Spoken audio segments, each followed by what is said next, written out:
മിന്നൽ മുരളിക്ക് ശേഷം മലയാള സിനിമയിൽ ഇറങ്ങുന്ന ഒരു സൂപ്പർ ഹീറോ ചിത്രമായിരിക്കുമോ ജയ് ഗണേഷ്?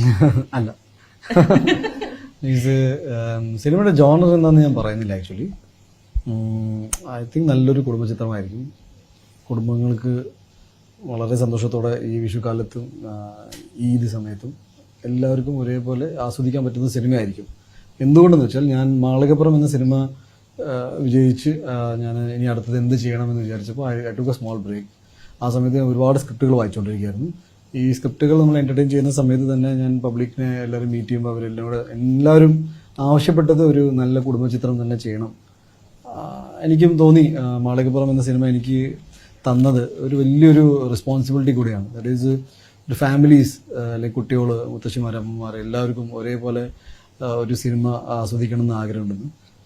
അതിന് വേണ്ടിയിട്ടല്ലെങ്കിലും ഈ സിനിമ എൻ്റെ അടുത്ത് രഞ്ജിശങ്കർ കഥയായിട്ട് വന്നപ്പോൾ എനിക്ക് തോന്നി ഞാൻ തേടിക്കൊണ്ടിരിക്കുന്ന സിനിമ ഇതാണെന്ന്. അപ്പോഴാണ് ഞാനും രഞ്ജിത്ത് ഇത് ഒരുമിച്ച് പ്രൊഡ്യൂസ് ചെയ്യാൻ തീരുമാനിച്ചത്. അതിനുശേഷം ഞാൻ ഈ പടം ഡിസ്ട്രിബ്യൂട്ട് ചെയ്യാനും UMF മുന്നോട്ട് വന്നതും.